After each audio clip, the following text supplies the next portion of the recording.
Le Sénat vient de virer à gauche avec l'élection, bien sûr, de sénateurs de gauche qui vont gérer pas mal de dossiers et aussi le dossier de droit de vote des étrangers, donc la minorité visible. Le Parti socialiste s'attelle à mettre en place, bien sûr, une résolution pour que ces étrangers votent en France. Ça, ce sera une très très bonne chose. Le nouveau vice-président du Sénat va nous éclaircir par rapport à ces droits de vote des étrangers. Bonjour et bienvenue sur Afrique Rédaction TV.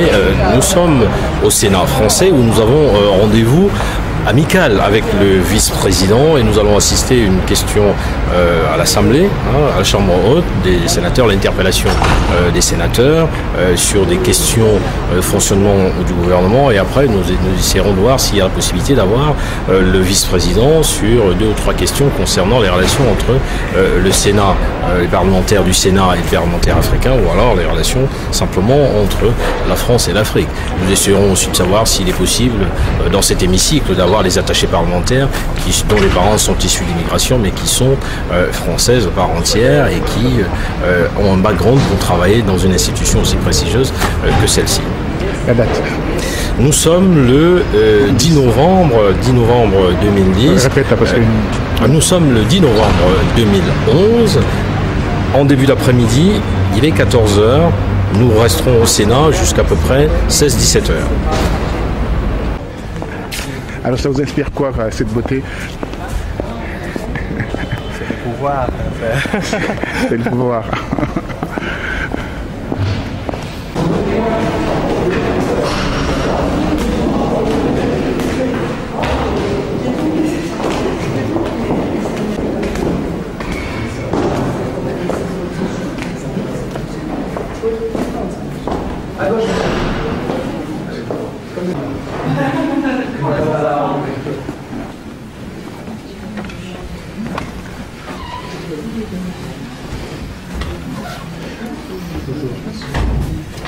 C'est pas mal. C'est super.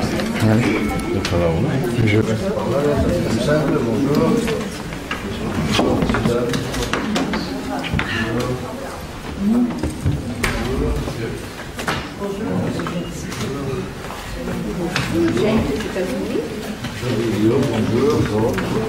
C'est par là. Bonjour mesdames.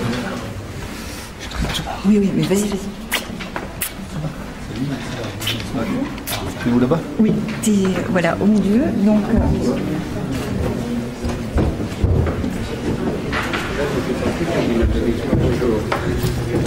Mesdames et messieurs, merci d'abord de vous intéresser au Sénat de la France.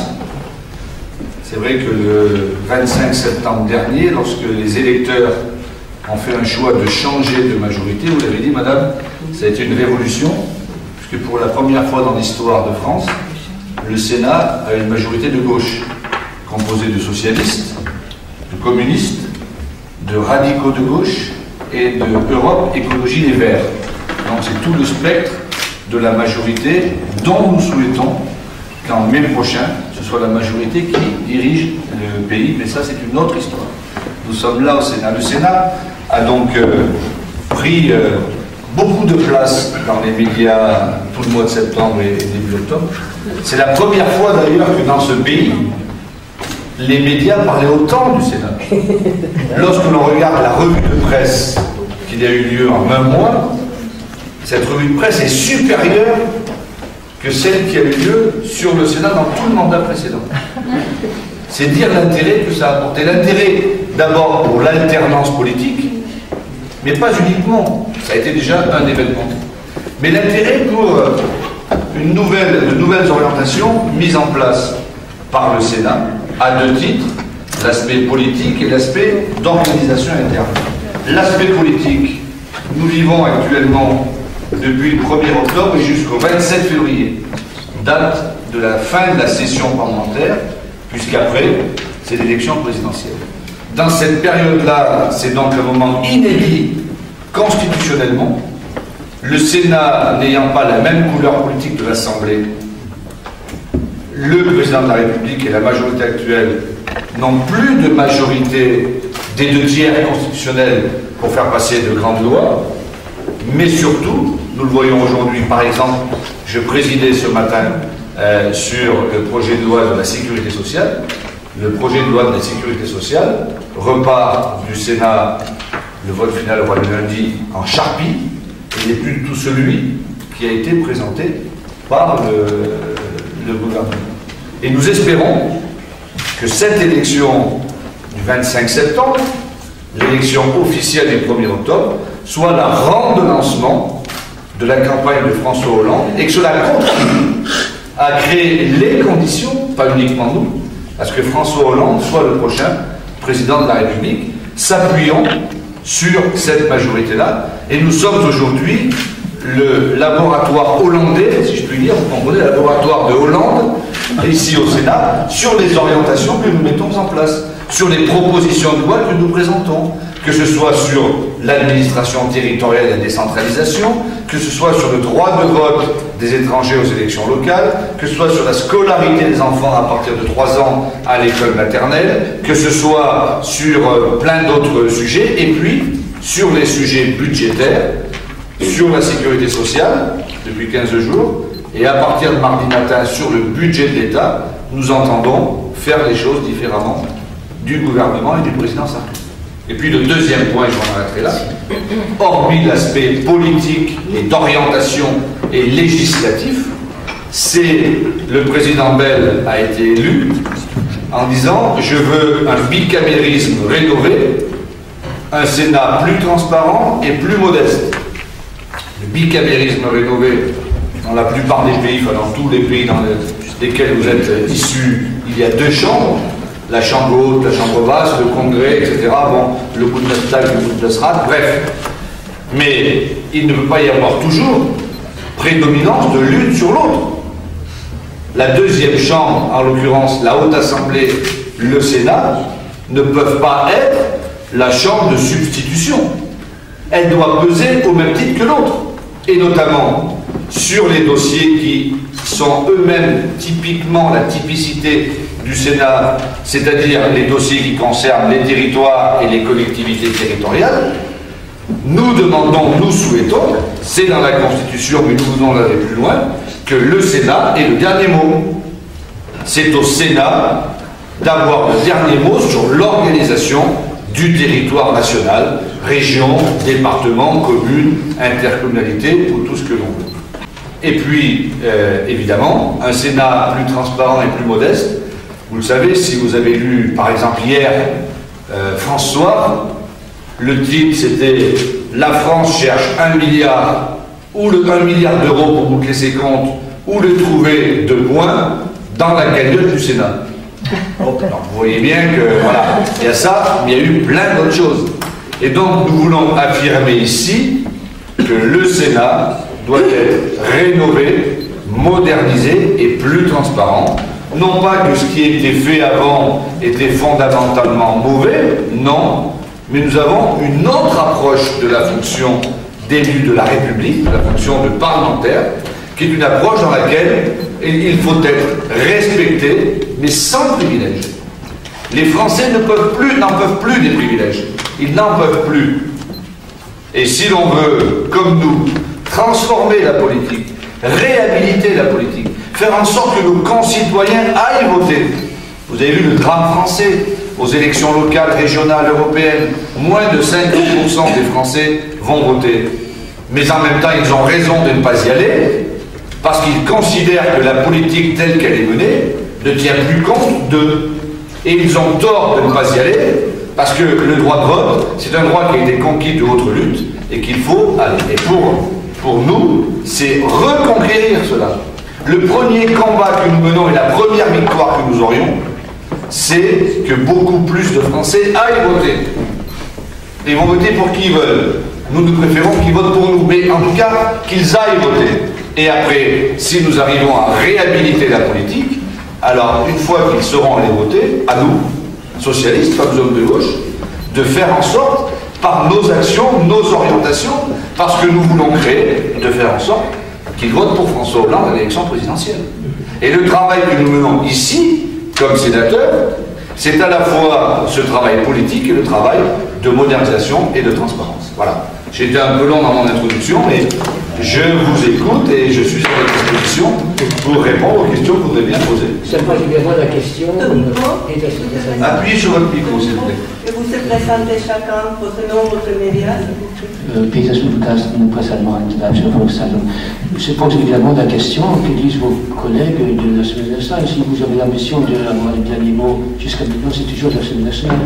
Est-ce que votre ambition, est-ce qu'elle n'exige pas un changement de la Constitution tout court? Et bien sûr, nous avons la volonté d'aborder cette élection présidentielle en plusieurs étapes. La première étape, c'est de remettre de la justice sociale dans le pays. Les premiers mois de la mandature Hollande seront une grande réforme fiscale. Il faut reconquérir les Français par une réforme fiscale. Il faut qu'aujourd'hui, 50% des Français ne payent pas d'impôt sur le revenu. Nous voulons que 100% payent, mais que cet impôt soit mieux réparti, que les transactions financières soient fiscalisées, que ceux qui gagnent le plus, quand on gagne 400 000, 500 000, 1 million d'euros, on peut payer plus de 50% d'impôts à notre avis. Et puis quand les grandes sociétés comme Total et autres ne payent pas d'impôts sur les sociétés, il faut y revenir. Donc ça c'est la grande réforme fiscale. Et puis dans un deuxième temps, viendra la réforme des institutions et la réforme territoriale. Et nous voulons passer vers une nouvelle étape de la décentralisation. D'ailleurs, moi qui suis germanophile, je m'appuie beaucoup sur le modèle allemand. Vous êtes, vous, en Europe, les Allemands, une référence dans l'organisation territoriale. Nous ne ferons pas une France fédérale, vous êtes une Allemagne fédérale, parce que ce n'est pas notre histoire. Mais par contre, l'autonomie financière, quand les collectivités locales chez vous, les Länder sans aucun doute, mais les Kreis, mais les villes, font que vous avez une visibilité pour gérer. En France, il n'y a pas de visibilité. C'est pas que depuis Sarkozy, hein. C'était déjà le cas avant. Mais ça n'a jamais été aussi important, aussi discriminant, aussi terrible que depuis Nicolas Sarkozy. Aujourd'hui, un exemple sur les dépenses sociales, la différence entre ce que les collectivités locales payent et ce que l'État devrait leur donner, c'est 6 milliards d'euros. Et après, on accuse les collectivités locales d'augmenter les impôts. On a un problème de répartition. Donc il faudra changer la Constitution, changer les institutions. Nous voulons nous approcher, certains disent, vers une 6e République, d'autres en tout cas disent vers une 5e République modernisée. Aujourd'hui, le grand débat qu'il y a en France, il y a un président de la République qui est hyper présent. D'ailleurs, il est tous les 2 jours avec Angela Merkel. On a l'impression qu'ils co-gèrent ensemble les uns et les autres pour des résultats qui, à mon avis, ne sont pas aussi bons que cela, mais c'est un autre problème. Et un hyper-président doit s'accompagner d'un hyper-parlement. Et pour l'instant, le Parlement français n'est pas à la hauteur de l'agitation du président. Donc il faut que nous reprenions tout cela. Et puis enfin, changement d'institution, parce que, d'abord, changement de conception politique. Vous faisiez l'opposition entre l'Assemblée nationale et le Sénat. Le Sénat et l'Assemblée nationale sont 2 chambres totalement indépendantes l'une de l'autre. Oui, mais lorsqu'on est dans une même orientation politique, il faut porter les mêmes choses. Moi, je pense, et nous pensons, nous, et c'est ce que indique régulièrement François Hollande, c'est qu'il faut mettre sur le même pied d'égalité l'Assemblée nationale et le Sénat. Il n'y a pas de raison que le Sénat arrive toujours après. D'ailleurs, j'ai plutôt le sentiment que depuis le 1er octobre, je vous le disais, vous en avez plus parlé et d'autres médias en ont plus parlé, et donc le Sénat est en train de peser dans la démocratie française. Monsieur Didier, donc vous pensez que ça, pour obtenir ça, vous ferez par référendum? Ah non, mais on n'est pas là, madame, on ne sait pas, on n'est pas là pour l'instant. Oui, vous êtes tous très sympathiques et très optimistes, plus que nous d'ailleurs, parce que lorsqu'un journaliste nous pose des questions, ils nous disent tous qu'allez-vous faire lorsque François Hollande va être élu. Alors est-ce que vous allez faire un référendum? Est-ce que vous allez changer ici, changer cela? On a plein d'idées, hein. Mais avant, il faut d'abord que l'on assure 2 étapes. Hein. 2 étapes, c'est le premier tour et le deuxième tour. Gary Kraus, France Presse américaine. J'ai bien compris le travail politique, mais concrètement, qu'est-ce que le Sénat peut faire d'ici la période des élections? Je veux dire, en dehors de vraiment la politique politicienne, est-ce qu'il y a un travail concret? Nous essayons justement, monsieur, quand nous voulons réhabiliter la politique, de bannir de notre langage, de nos actions, la politique politicienne. que nous pensons que la politique c'est beau, c'est bon, c'est noble, qu'il y en a besoin.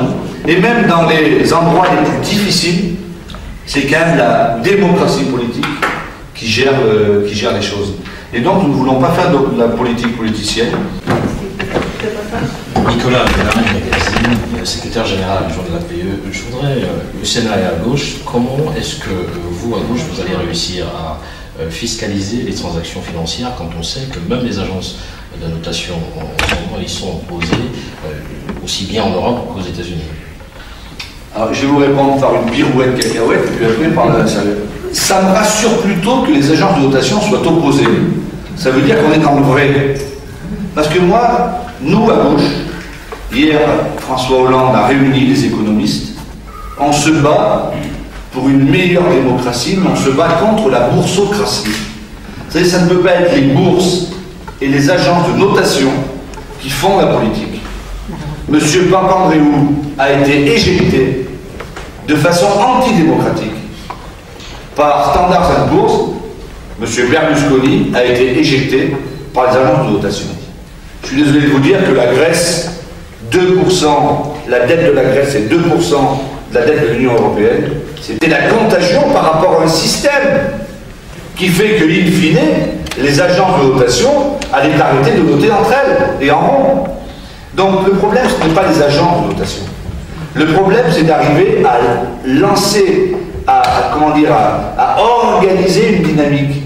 Pourquoi nous sommes assez critiques sur le G20? Parce que ce G20 a été un échec. François Baroin, notre ministre de l'économie et des finances, était à la Haute Assemblée hier en fin d'après-midi pour le bilan du G20. Il dit c'est formidable, Madame Merkel, et excusez-moi monsieur, Madame Merkel et Monsieur Sarkozy ont remis l'Europe sur les rails. Mais quelle Europe sur les rails? Quelle décision a été prise au G20? Aucune.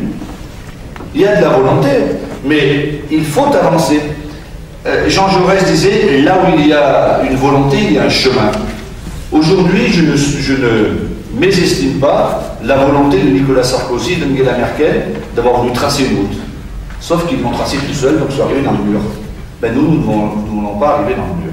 Et donc notre objectif, c'est de faire cela en rassemblant, pas en divisant, pas en opposant, pas en montrant du doigt les Grecs qui seraient incapables de je sais pas quoi, ou les Italiens. J'enlève la personnalité du cavalier.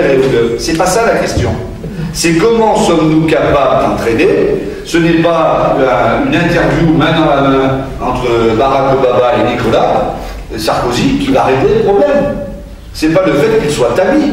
Moi, c'est pas mon problème que Barack Obama soit ami avec Nicolas Sarkozy ou l'inverse. Moi, mon problème, c'est que le président des États-Unis, le président de la France, en relation avec l'Union européenne, en relation avec la chancelière ou la future ou le futur chancelier allemand, en relation avec les BRICS, en relation avec la Chine, trace un chemin. Et ce chemin, aujourd'hui, nous pensons qu'il n'est pas tracé. D'ailleurs, si on regarde bien ce sommet du G20, ça a été la faillite de l'Europe. Ça a un peu échappé aux médias, mais qu'est-ce qui a manqué dans ce sommet du G20? Où était M. Herman Van Rompuy? Où était l'Union européenne? Où était M. Barroso? On ne les a pas vus. Ce sommet du G20 a marqué l'échec complet de l'Europe libérale actuelle. Elle n'était pas là. On a un soi-disant président, on a un président de la Commission qui, quand il s'agit de mettre des contraintes aux États, le fait, mais quand il s'agit de tracer un chemin, ne le fait pas. Cette faillite de l'Europe, il faut la relever. Et nous pensons que nous pourrons la relever par des alternances politiques et démocratiques. Ceux qui ont mis l'Europe dans le mur, ceux qui ont contribué à amener l'Europe dans la faillite, ne peuvent pas être ceux qui vont la relever. C'est la raison pour laquelle nous pensons qu'en France, il faut une alternance, mais sûrement ailleurs. Il va y avoir des élections en Espagne. Je ne sais pas s'il y a un ami espagnol dans la salle. On se doute bien que José Luis Zapatero risque de ne pas se retrouver à nouveau Premier ministre. Mais ça s'appelle la démocratie. C'est la vie.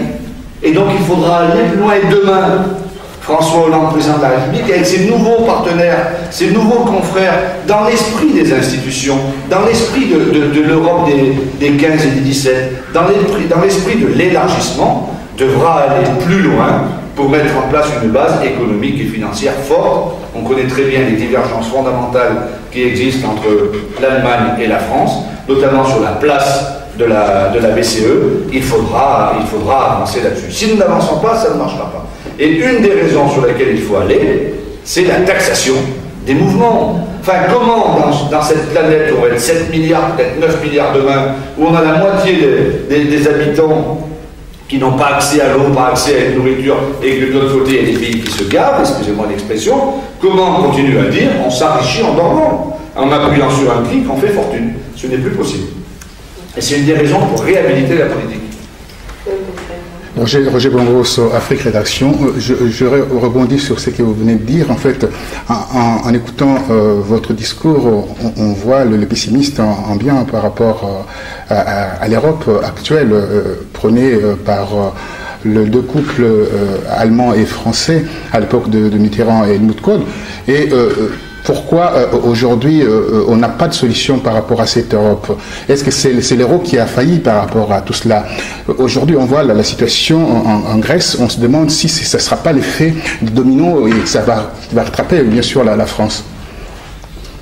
Le seul problème, enfin pas le seul problème, mais le grand problème qu'il y a eu ces derniers temps pour la Grèce, c'était justement d'éviter l'effet domino. C'était pas la dette de la Grèce qui posait problème. C'était si la Grèce fait faillite, entre guillemets, ou a un gros problème, alors ça va entraîner derrière qui? L'Italie peut-être, puis l'Espagne, puis l'autre, et puis après ça en est fini. Qu'est-ce qui s'est passé dans notre histoire et dans la construction économique de l'Europe? François Mitterrand et Helmut Kohl, deux grands présidents et chanceliers qui avaient une vision pour l'Europe, mais en même temps, ils avaient des visions diamétralement opposées de la stratégie économique et sociale. L'un voulait l'euro, l'autre ne voulait pas. Le Deutsche Mark est tellement fort qu'il n'avait pas besoin de l'euro. C'est pas que le franc était faible, mais il fallait une monnaie unique afin de permettre de tirer vers le haut cette Europe. Et une fois de plus, enfin pas une fois de plus, mais à cette époque-là, le Royaume-Uni décide de ne pas y aller et donc ça déstructure l'Europe. Ça la tire vers le sud-est difficilement. Et en même temps, de l'autre côté, Helmut Kohl voulait l'indépendance de la Banque Centrale Européenne et François Mitterrand disait jamais parce que ça ne marchera pas. Et pour arriver à se mettre d'accord, et le symbole de cette poignée de main à Verdun entre l'un et l'autre, c'était de dire c'est un compromis. Je fais un pas dans une direction et tu fais un pas dans une direction. Voilà, donc BCE contre BCE contre euro contre BCE. Et aujourd'hui, il faut approfondir cela. On pense, nous les sociodémocrates européens, les socialistes, nous pensons que ça ne suffit plus, cette construction européenne, que nous avons fait l'élargissement avant l'approfondissement, et qu'à partir de là, nous avons un problème. Mais nous sommes dans une Europe à 27, à 29, donc il faut l'assumer, et il faut aller plus loin. Et dans cette Europe, il ne peut pas y avoir toujours les mêmes qui vont s'en sortir le plus possible, et les nouveaux entrants, qui sont entrés depuis longtemps, quand même maintenant, mais depuis 2004, mais ceux-là qui souffrent le plus. Donc il faut avancer toujours dans cette construction, et nous allons y arriver. Je ne suis pas pessimiste. Je suis pessimiste sur la façon dont sont conduites depuis un an ou deux les discussions internationales, dont nous pensons, nous, qu'elles sont conduites à coup de menton, à coup de com', mais qu'elles ne sont pas conduites dans le fond, que, in fine, rien n'est réglé. Alors, si vous me dites, oui, mais c'est facile, non, c'est pas facile. C'est pas facile. Et cette situation-là, elle est dramatique. Mais c'est justement parce que la difficulté est là, qu'il faut faire fi de tout le reste et se dire quel est l'intérêt pour l'Europe. C'est de construire une Europe qui soit plus citoyenne, plus sociale et plus économique au sens de redistribution. Si nous continuons comme cela, moi j'ai pas de souci pour la France. On nous dit le triple A va être, ça c'est billevesé, c'est pas un problème. En France, la France continuera, l'Allemagne continuera, le Royaume-Uni n'en parlons pas, les pays du Bénin, tout ça, ça va fonctionner. Mais on ne peut pas laisser partir à la marge les pays qui souffrent le plus. Donc notre rôle, nous, c'est d'être solidaires pour deux et c'est d'entraîner pour 28, pour 29. Étranger aux élections locales, puisque pour ce faire, il faut avoir 3/5 de majorité au Parlement. Et que tant que le Sénat était à majorité de droite et que le Sénat était opposé, c'est impossible. La seule façon de faire eût été un référendum. Mais le référendum n'aurait pas eu un résultat positif. Donc c'est pour ça que ni François Mitterrand, ni Lionel Jospin ne s'y sont attelés. Et qu'est-ce qui vous dit que ça va fonctionner? Parce que le 16, je crois que c'est, non, c'est pas le 16 novembre, c'est le 8 décembre prochain, le groupe socialiste du Sénat, avec l'ensemble des groupes de la gauche, présente une proposition de loi qui est dans la suite de celle qui a été votée en 2000 à l'Assemblée nationale, puisque je rappelle que sous Lionel Jospin, une proposition de loi sur le droit de vote des étrangers a été votée à l'Assemblée nationale, mais n'a jamais été votée au Sénat. Elle va l'être dans un mois qui vient. Donc la loi aura été votée à l'Assemblée nationale et au Sénat. Si François Hollande est élu, il la mettra en application par un vote des 3/5. Sur la France-Afrique, je crois vraiment que ce que nous avons vu ces derniers temps ne nous rassure pas. Alors, qu'est-ce qui est vrai, qu'est-ce qui n'est pas vrai, peu importe. Nous, ce que nous voulons et ce que fera François Hollande, c'est une politique fondamentalement différente des relations entre la France et l'Afrique, entre le Nord et le Sud, comme l'on dit. Nos relations sont tellement fortes, historiques, parfois tumultueuses et tourmentées, mais toujours empreintes de beaucoup de dignité, d'affection, parce qu'il y a tellement d'histoires familiales, d'histoires qui sont nouées entre la France et l'Afrique, que ce lien fort doit demeurer. Et pour qu'il demeure, il doit demeurer non pas comme c'était le cas jusqu'à maintenant, depuis, je ne sais pas, peut-être un siècle, mais il doit faire en sorte que ces relations soient les plus honnêtes possibles, les plus franches, les plus transparentes, et qu'elles aient comme objectif un meilleur être, une meilleure façon de vivre sur les territoires, des meilleures relations entre les peuples, et pas uniquement entre leurs dirigeants. Je ferai le lien entre ce que vous me dites, vous, monsieur, ah ben il n'est plus là, mais ce que venait de me dire votre collègue précédent, il est là-haut, sur la France-Afrique. Si François Hollande élu fait la même politique qui a été menée par les autres depuis 20 ans, alors il vaut mieux que ce soit les autres qui soient élus. Parce que ça, c'est pas la peine. Donc pour la France-Afrique, comme pour la Chine, il y aura des différences. Parce qu'aujourd'hui, les populations, les femmes et les hommes, les êtres humains, doivent être au premier plan, ils doivent plus compter qu'ils ne comptent aujourd'hui. Aujourd'hui, c'est uniquement argent, gain, productivité, etc. Mais nous sommes des gens qui nous convenons dans la société de marché, nous voulons la transformer, nous voulons transformer le capitalisme, mais nous savons très bien que les choses ne peuvent pas être fondamentalement différentes qu'elles sont aujourd'hui. Donc nous ne voulons pas accompagner le capitalisme, nous voulons le changer. Mais il faut aussi changer nos mentalités et nos modes de faire de la politique.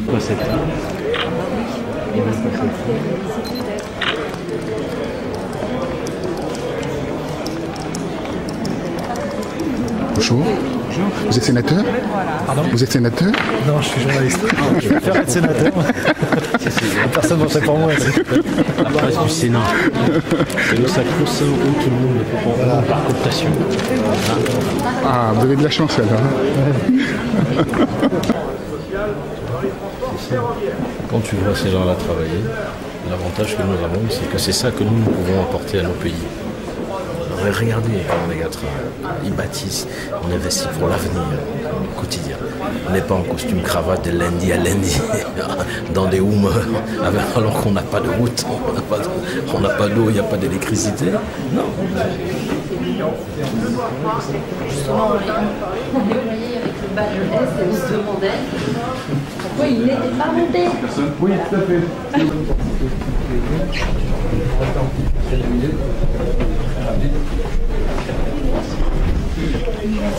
Je vous donnerai ça après.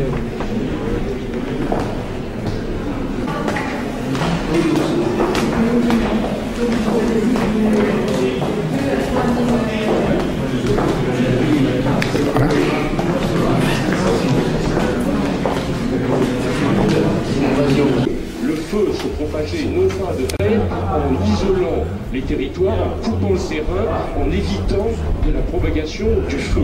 L'intervention au stade, au début de l'incendie de Bombardier d'eau, nous disent tous les experts, je dis bien tous les experts, n'aurait eu aucun effet, puisque aussi bien une masse d'eau qui frappe le sol et une ruisselée n'aurait rien apporté à l'opération. Qu'il est apparu qu'il y avait des perspectives d'extinction du feu et que par conséquent les bombardiers d'eau pourraient trouver une utilité afin de matraquer et d'éteindre des reprises. Ils ont été envoyés. Vous en aviez demandé un, j'ai pris la décision d'en envoyer deux. Très bien. Monsieur Nicolas Bina, bonjour. Bonjour, nous sommes dans Afrique Rédaction et bonjour à tous les téléspectateurs d'Afrique Rédaction. Très bien, merci. Alors nous sommes dans la très grande salle du Sénat. La salle des conférences. La salle des conférences, bien sûr. Vous avez eu l'entretien avec le vice-président du Sénat. Dites-moi, la première impression de sa conférence de presse. Cette impression, recevoir la presse étrangère, c'est une chose très bien, surtout en tant que secrétaire général adjoint de cette institution qui existe depuis le 19e siècle, plus de 400 journalistes, plus de 66 nationalités. C'était assez impressionnant de voir la mutation que le Sénat est en train d'opérer par le fait que la Bastille soit prise par les socialistes. Et le vice-président, ce que j'ai apprécié, c'est sur les questions entre les relations entre la France et l'Afrique et les questions de biodiversité aussi, ce qu'on retient, nous qui venons des pays du Sud, et qui sommes très marqués par la relation entre les pays francophones, africains et la France, et que les socialistes, majoritairement au Sénat, sont déterminés à changer la vision politique qui est celle traditionnelle de la France-Afrique, si on peut dire ainsi. On a vu quelqu'un qui était droit dans ses bottes et une volonté chevillée au corps de changer les choses. Et ça, on attend confirmation par l'élection présidentielle, si tant est que François Hollande soit élu, pour voir un réel basculement de la politique, on va dire, entre la France et les pays africains. Il y a une question concernant la Franc-Afrique. Ça a toujours été dans des discussions de journalistes africains. Et vous avez entendu les réponses de ces vice-présidents. Quelle est la lumière tirez-vous sur ces réponses? Est-ce qu'il a bien répondu ou il a essayé de dire que voilà, tant bien que mal, ça va continuer ces Franc-Afrique? Ce qu'il a dit et ce qu'on retient, c'est que eux, au niveau du Sénat, sont déterminés à changer les relations qui existaient aujourd'hui et que si d'aventure François Hollande était élu président de la République, plus que jamais, il y aurait un changement radical des relations entre la France et l'Afrique. Et je crois d'ailleurs qu'il était mal à l'aise de dire la France-Afrique en tant que telle, c'est de dire la détermination qui est sienne, de voir les choses changer, de voir une véritable coopération entre la France et les pays africains francophones. Est-ce que ça va continuer de s'appeler France-Afrique? Je ne pense pas, mais ça va rester dans les esprits que c'est la France-Afrique, parce que toute action qui sera faite par la France et qui sera perçue comme les Africains comme une action en position dominante sera perçue comme la France-Afrique. Alors, je voudrais simplement dire, comme disait notre ami de la lettre du continent, le patron, c'est que la France-Afrique est comme un bateau qui est en pleine vitesse de croisière, mais dont on a coupé les moteurs depuis longtemps. Il échouera quelque part un jour, et ça, je le pense, et en l'écoutant, j'ai l'impression qu'il pense la même chose. C'est une belle métaphore. Dites-moi, on va rester dans la puissance même de ces continents africains. Il y a l'Union africaine. Vous êtes nommé. Dites-moi, parlons-nous un peu de votre nomination. C'est que l'Union africaine a décidé de faire un séminaire de journalistes de haut niveau sur les questions de sécurité et de paix en Afrique et a décidé de ce fait de mettre en place un réseau.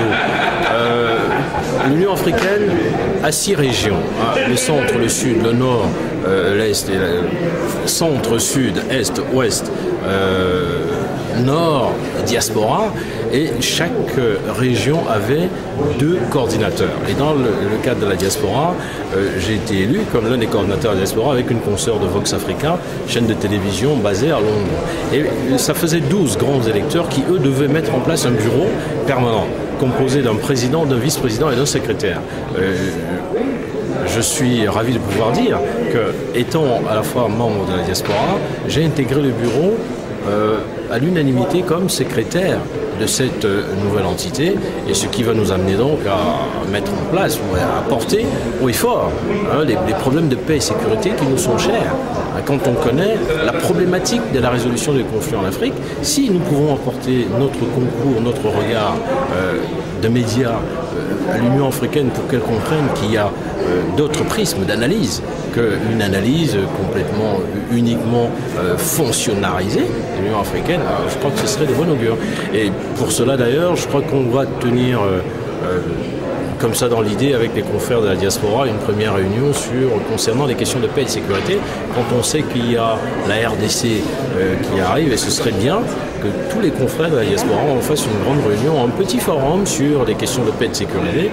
On va proposer ça au sein du bureau qui sera proposé à l'Union africaine, et je crois qu'ils vont nous soutenir dans cette démarche. Et on va rester sur la RDC parce que vous avez parlé de la RDC. Il y a des tensions aujourd'hui en RDC. La communauté internationale en appelle aux élections apaisées. Or, avec tout ce qui se passe aujourd'hui, on va vers une catastrophe. Mais oui et non. Oui, dans le sens où on sait pertinemment que ce sera difficile d'avoir les élections apaisées en RDC parce qu'il y a beaucoup de fractions rivales. Il y a beaucoup qui réclament le pouvoir parce qu'on considère le président actuel comme illégitime. Alors il sera difficile pour cela d'avoir une autre planche de traitement de l'information que celle-là. Dans ce cas, on peut considérer que ça serait difficile d'avoir des élections apaisées. Mais je suis très optimiste dans le cas de la RDC parce que mon problème n'est pas d'aimer ou de ne pas aimer Kabila, c'est de dire mais d'où était la RDC et où est la RDC maintenant et comment la RDC dans son ensemble se projette. Et j'ai remarqué l'engouement qui est celle de mes frères et confrères de RDC quand on parle de leur pays parce que c'est viscéral. Qu'ils aiment Kabila ou pas, il y a une chose que tous souhaitent, c'est que la RDC soit autre chose que ce qu'elle a été hier et ce qu'elle est maintenant. Donc je peux, à partir de là, déduire que ces élections seront beaucoup plus apaisées qu'on ne le pense.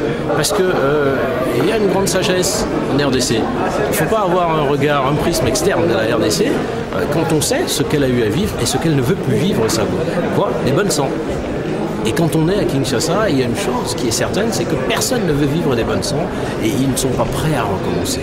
Ils ont besoin d'une RDC forte en Afrique centrale, parce que toute l'Afrique, à la fois centrale et dans sa globalité, a besoin d'une RDC forte.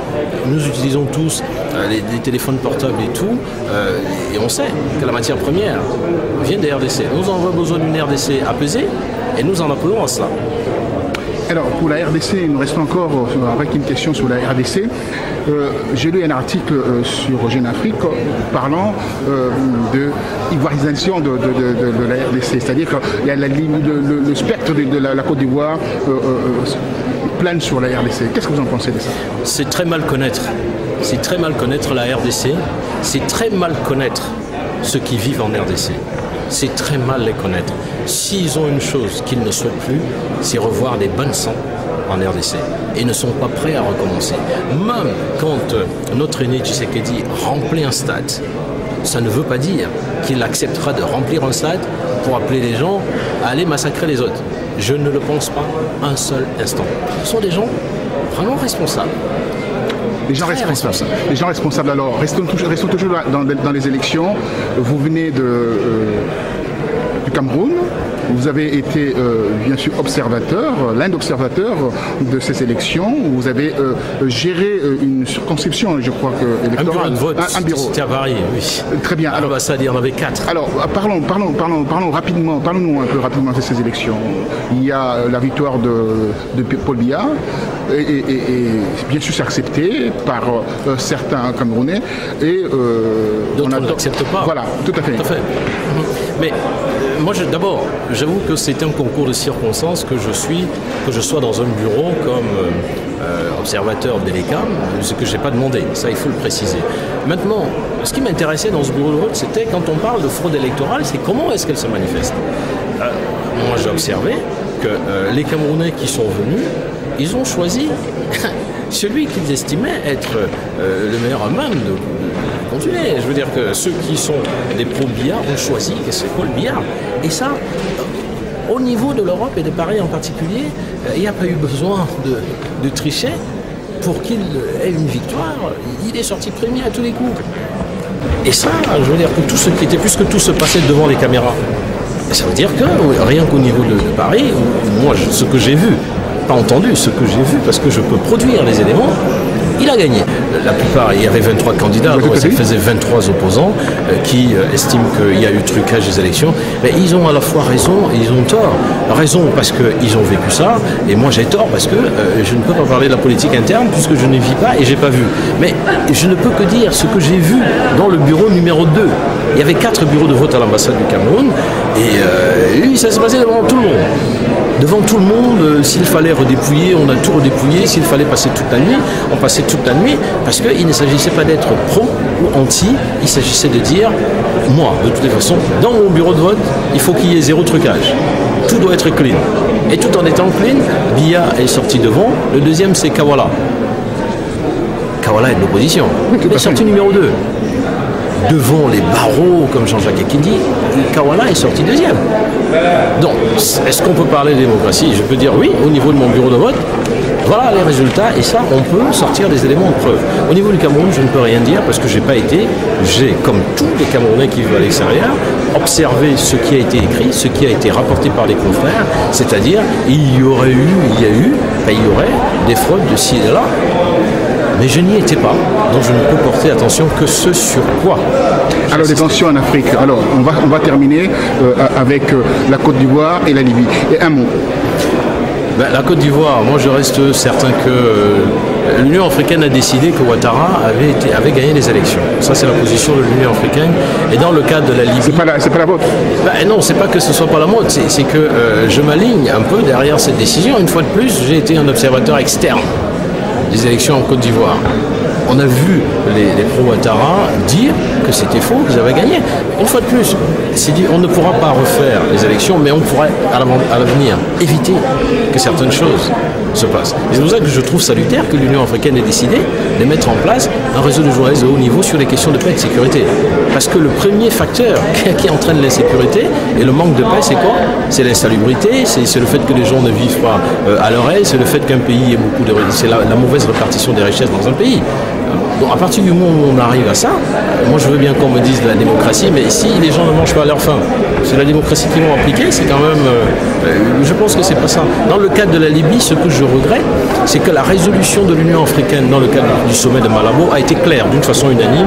C'est la question libyenne, la résolution de la question libyenne, elle est politique et non armée. Et on sait qu'il y a une feuille de route qui avait été acceptée par le défunt Kadhafi et que n'avait pas accepté le CNT. On ne va pas revenir dessus. Aujourd'hui, le CNT est... On a foulé au pied les résolutions et la résolution... on a foulé au pied les résolutions de l'Union africaine. On aurait peut-être pu laisser une chance à l'Union africaine de voir si Kadhafi, ayant accepté la feuille de route de l'Union africaine, n'allait pas la faire appliquer. Et sa mort aujourd'hui? On la déplore tous. On ne peut pas, quel que soit ce qu'il a représenté. Je voudrais simplement dire que au moment où, pendant 14 ans, l'Union européenne, la Banque mondiale, le FMI, les groupes bancaires avaient refusé de prêter l'argent au continent africain pour avoir un satellite, Kadhafi avait décidé, 14 ans après, de mettre 300 millions de dollars sur la table. L'Afrique de l'Ouest a mis de l'argent, voilà comment est-ce que nous avons eu le premier satellite. Et comme on dit souvent, ok, les gens sont mauvais, mais si dans tout ça, il y a une seule chose que quelqu'un a fait de positif, il faut que nous, Africains, nous sachions le souligner, pardon. Voilà ce que je peux dire sur la Libye. Et que aujourd'hui, la Libye est en train de repartir, la Côte d'Ivoire est en train de repartir, nous ne pouvons que faire confiance, parce que la Libye est en Afrique. Mais il paraîtrait qu'il a été tué à cause du dinar d'or.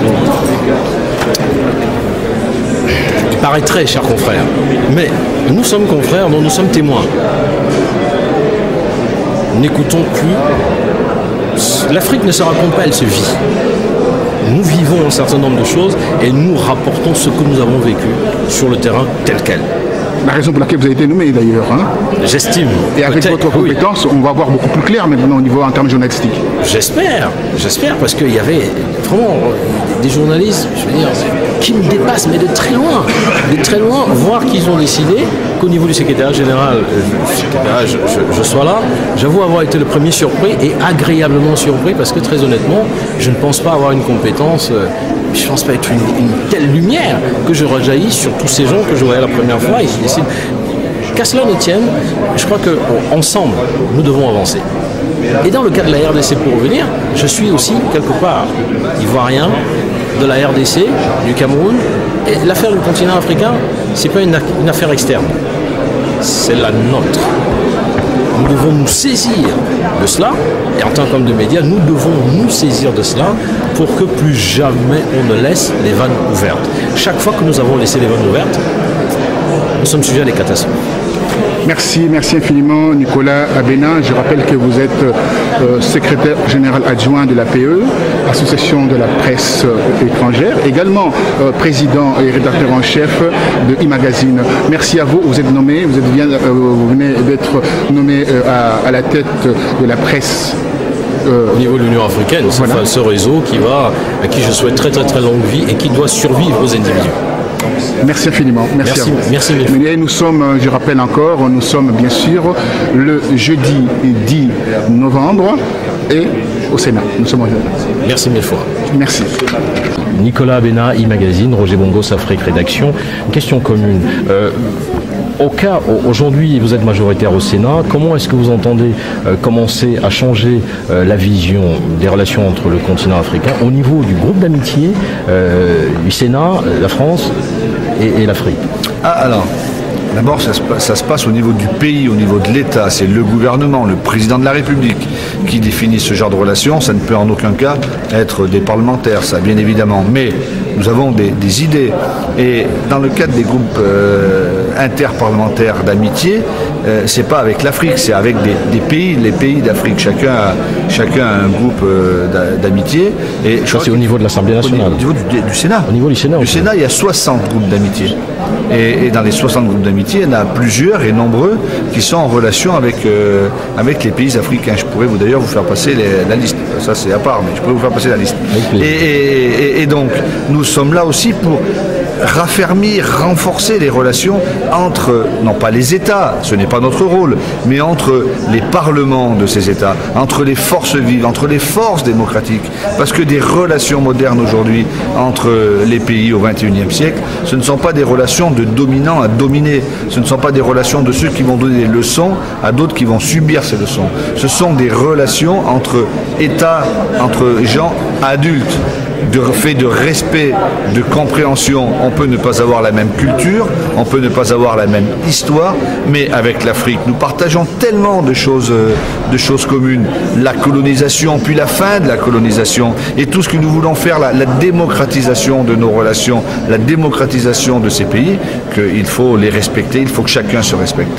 Une dernière question, concernant la RDC, il y a l'aide de la France par rapport des élections libres et transparentes, surtout à peser en RDC. Comment vous, au niveau du Sénat, vous allez peser pour que, d'une façon effective, ou alors est-ce que vous avez la possibilité aujourd'hui de faire en sorte que la France, dans sa globalité, apporte une aide subséquente pour que ça se passe bien en RDC? Oui, nous ne pouvons pas peser directement, je vous raconte pas d'histoire, on ne peut pas peser directement. C'est l'État français. Par contre, nous pouvons, nous, parlementaires, sénateurs, inciter l'État français à faire le mieux possible. Et puis surtout, lorsqu'il y a des élections libres dans des pays, bien souvent, il y a des parlementaires français qui vont assister, on dit contrôler, surveiller, ça ne veut rien dire, mais assister, participer à ce grand élan démocratique et voir si vraiment les élections se passent de façon démocratique et libre ou si elles sont un peu orientées, comme cela peut se faire de temps à autre. Monsieur le vice-président, nous allons parler de des élections des minorités, on va dire des étrangers en France au niveau de postes locales. Est-ce que vous allez réussir à faire passer nous allons réussir. Vous allez utiliser le 49.3 ? Non, nous allons réussir parce que nous sommes motivés. Et nous allons réussir pour une bonne et simple raison. C'est que le Sénat a changé de majorité. Pourquoi François Mitterrand, lorsqu'il l'avait proposé en 1981, il y a 30 ans, il l'avait proposé. Il n'a jamais pu le faire. Pourquoi Lionel Jospin, qu'il avait remis à l'ordre du jour en 1997 et qui a fait voter une loi à l'Assemblée nationale, n'a pas réussi? C'est pas une carotte électorale? Pas du tout, tout simplement. Au contraire, ça peut parfois même être difficile d'annoncer clairement dans un combat électoral que nous allons donner le droit de vote aux étrangers. Mais nous le faisons par conviction, parce que nous pensons que des étrangers, quel que soit leur pays, qui vivent là, qui payent leurs impôts, qui travaillent, bien souvent d'ailleurs même qui sont au chômage, doivent participer à l'élection démocratique, aux élections locales, pas à l'élection nationale qui doit être réservée aux Français. Si on veut y participer, on se fait naturaliser, mais aux élections locales. Nous n'avons pas pu le faire en 1981 et en 1997 parce qu'il n'y avait pas la majorité requise au Parlement, puisque le Sénat de droite avait toujours refusé. Dans 15 jours, le Sénat va voter une proposition de loi présentée par les groupes de la majorité sénatoriale pour faire voter ce texte. Il sera donc voté en 1999 à l'Assemblée nationale, en 2011 au Sénat. Et si François Hollande est élu président de la République, il pourra reprendre cela et réunir le Congrès, c'est-à-dire tous les parlementaires qui doivent voter au 3/5e pour le faire. Et là, il y a la possibilité, puisque la gauche a la majorité pour le faire. Vous êtes un vice-président moderne, on peut le dire, puisque vous avez votre iPod en main, vous devez dire. Qu'est-ce que c'est qu'être socialiste aujourd'hui dans un monde dominé par la finance?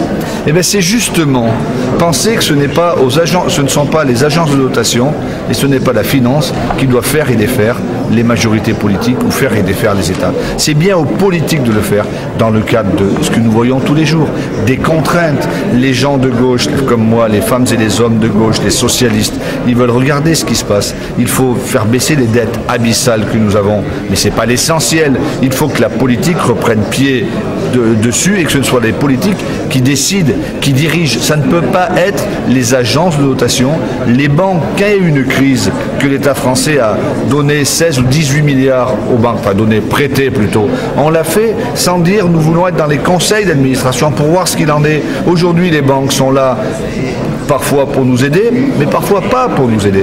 Et donc nous pensons que la force de la gauche, ça sera d'être capable de dire aux grandes institutions bancaires, attention à ne pas franchir la ligne jaune, parce qu'il faut prêter de l'argent, aider nos concitoyens pour leur développement familial, pour leur développement public, mais il faut aussi faire en sorte que les États se développent. Ils ne peuvent pas se faire contre les banques. Ce n'est pas aux banques, aux agences de notation de diriger les pays. Si Hollande n'était pas élu, ce serait une catastrophe. Nous continuerions le combat. Vous savez, nous sommes dans l'opposition depuis 2002.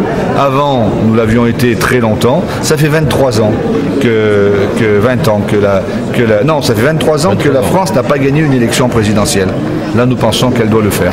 Afrique Rédaction et Magazine vous remercie. Merci à vous. Merci, monsieur le vice-président. Nous venons d'assister, on va dire, en différé à l'interview du vice-président de l'Assemblée nationale et nous avons bien suivi sur les questions de la France à l'Afrique la détermination une fois de plus du Sénat qui a basculé à gauche, changer ses relations. On a vu sur le droit de vote des étrangers, ils sont chevillés au corps, déterminés à faire en sorte que ça change. Et on comprend aussi que dans le cadre où François Hollande n'est pas élu président de la République, ils sont déterminés à continuer un combat dans l'opposition et aujourd'hui majoritaire au Sénat, qu'ils ont commencé, et cela il y a 23 ans, on ne peut que leur souhaiter bon vent. Nicolas Bénin, Afrique Rédaction et Magazine, depuis la salle de presse du Sénat. Je suis ravi, je veux dire que quand on parle de la France, de la diversité, on n'imagine pas qu'au Sénat, la première chambre, il y en a deux, la chambre haute et la chambre basse, on puisse trouver des gens qui sont nés ici, mais dont les parents sont issus de l'immigration, et je suis ravi de trouver une de nos sœurs, camerounaise, par ses parents, mais qui est française et attachée parlementaire. Comment vous définissez il y a combien d'attachés parlementaires qui, comme vous, issus de l'immigration ici, au Sénat? Alors, j'ai trouvé mon compatriote qui vient du Cameroun, un sénateur de Guyane. D'accord. Sinon, on a quelques-unes qui sont ultramarines, outre-mer, des sénateurs outre-mer. Comment votre nom face à la caméra? Caroline Adebo, 39 ans, travaille au Sénat depuis 2005 et voilà, auprès de Gérard Miquel qui est sénateur du Lot, président du Conseil général, ancien questeur au Sénat. Alors quand vous avez vu le Sénat basculer à gauche, ça vous a fait peur? Vous vous êtes dit ouf? Je suis de gauche, je suis socialiste. Vous vous êtes retrouvé. J'ai eu quelques larmes d'ailleurs qui ont été filmées par les chaînes parlementaires. J'ai eu 2 interviews parce que ça a été vraiment un très grand moment pour moi, pour nous, hommes et femmes de gauche, militants. enfin un renouvellement au niveau de la présidence du Sénat et une possibilité de combattre les lois votées par la droite, en tout cas proposées par la droite. Donc, notamment, je pense à la réforme territoriale qui est une aberration, en tout cas qui a été mal enclenchée. Voilà. Donc ça a vraiment été... j'ai versé quelques larmes. Et vous nourrissez l'espoir que François Hollande soit élu président? Je suis en plus un soutien de François Hollande, donc j'ai fait la campagne des primaires citoyennes et j'ai fait aussi la campagne de François Hollande. J'ai cru comprendre que vous étiez candidate vous-même à la candidature. Oui, alors je ne vous dirai pas où. D'accord. Mais vous l'êtes. Je suis candidate à la candidature, a priori c'est bien parti. Que je sois désignée par mon parti pour représenter donc le Parti socialiste aux prochaines élections législatives en 2012. Alors ce qui est curieux, c'est que quand on voit aujourd'hui des ministres issus de l'immigration, on ne pense pas à la gauche. Pourtant c'est la gauche qui devrait le faire. C'est plutôt Nicolas Sarkozy, avec Nicolas Sarkozy qu'on voit des hauts postes. On a vu Rachida Dati et d'autres encore, Ramayal, ambassadeur. Est-ce que ça ne veut pas dire quelque part il y a tromperie sur la marchandise quand on parle de la gauche et de l'immigration? Non, je pense que d'abord d'une part, ce que Nicolas Sarkozy a fait, c'est vrai que c'est parti, je dirais presque d'un bon sentiment, mais ça a été plus de l'affichage. Quand on voit aujourd'hui le résultat les membres de son équipe aujourd'hui, à part Nora Berra et peut-être la ministre d'Outre-mer, non, il n'y a personne d'autre. Donc ça a été pas mal d'affichage. Mais on n'a jamais vu ça avec François Mitterrand. Alors attendez, on a quand même eu un ministre, Roger Bambouk, on a eu Kofi Niam après Bambouk. Voilà, donc, mais en même temps, on n'a jamais vu. Et c'est vrai, il faut reconnaître qu'au sein du Parti socialiste, est-ce que c'est la crainte, la peur, je ne sais pas.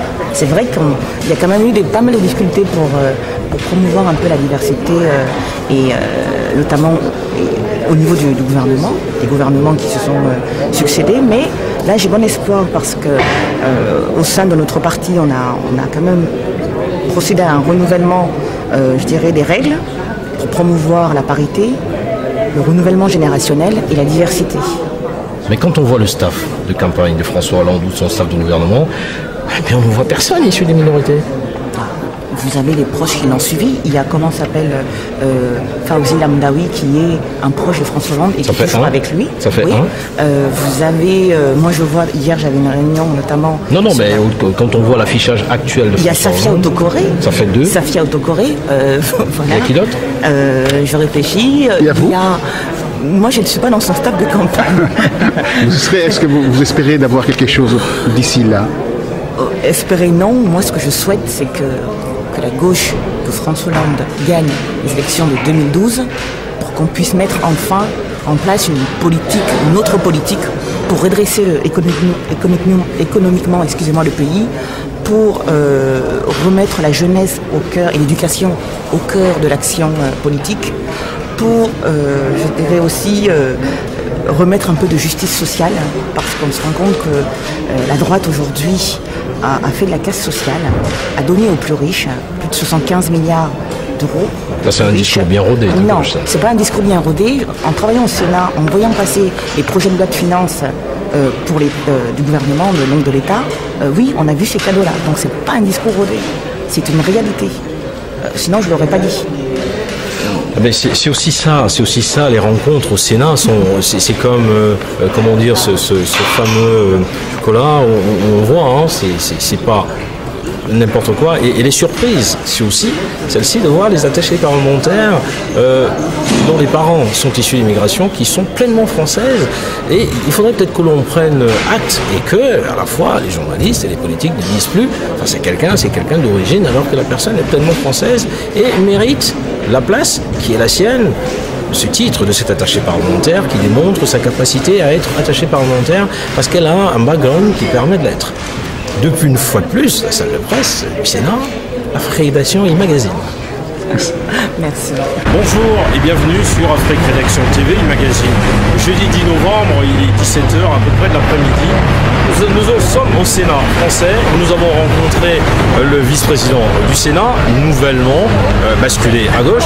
Et ça nous a permis de comprendre un tout petit peu le fonctionnement du Sénat. Nous avons discuté avec lui des questions diverses et variées, notamment les relations entre la France et les pays africains dans la mutation actuelle portée par l'élan de changement. Il espère simplement que la République sera dirigée prochainement par François Hollande comme président de la République pour accentuer les réformes qu'ils veulent mettre en place. Ça nous a permis aussi de comprendre qu'au Sénat, on pouvait trouver à compétences égales des gens dont les parents sont issus de la diversité, qui sont français et qui sont attachés parlementaires.